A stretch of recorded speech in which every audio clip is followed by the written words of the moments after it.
1875 সালের ঘটনা। কুমিল্লার পাহাড়গুলোর পাশে রাস্তা তৈরি হচ্ছে। শ্রমিকেরা মাটি কাটছেন সেখানে। হঠাৎ করে তাদের কোদালে পুরানো ইট উঠে এলো।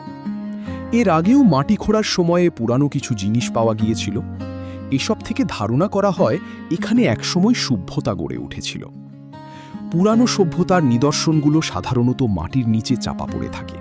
খুব সাবধানে খনন করে সেগুলো বের করতে হয়।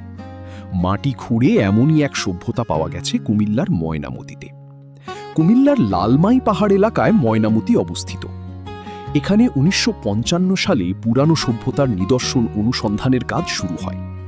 তখন এখানকার ইতিহাস মানুষের কাছে স্পষ্ট হতে থাকে। জানা যায় এই এলাকায় অন্তত 30 জন রাজা শাসন করেছেন। ময়নামতি এলাকায় কয়েকটি পুরানো বিহার পাওয়া গেছে। বিহারগুলো বৌদ্ধদের ধর্মচর্চা ও জ্ঞান চর্চার কেন্দ্র। এখানকার সবচেয়ে গুরুত্বপূর্ণ বিহারের নাম শালবন বিহার। এটি প্রায় 1500 বছরের পুরানো। বিহারটির আকার বর্গের মতো। এর প্রতিটি প্রান্ত 550 ফুট লম্বা। এর মধ্যে 115টি ঘর আছে। এসব ঘরে বৌদ্ধ ভিক্ষুরা থাকতেন।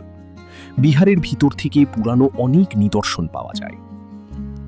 ময়নামতির আরেকটি বিহারের নাম আনন্দ বিহার। এটি আয়তনে সবচেয়ে বড়। আনন্দ বিহারও প্রায় 1500 বছর আগের। এটিরও আকার বর্গের মতো। এর এক একটি প্রান্ত 650 ফুট লম্বা।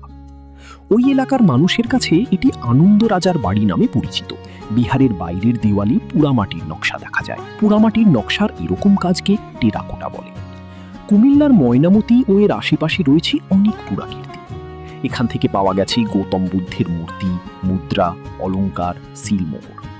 এছাড়া তামার পাতে লেখা রাজার আদেশের সন্ধান মিলেছে প্রায় 5000 বছর আগের হাতিয়ারের। এমনকি পাওয়া গেছে দৈনন্দিন ব্যবহারের অনেক গৃহস্থালী জিনিস। এসব নমুনা সমৃদ্ধ অতীতের পরিচয় বহন করে।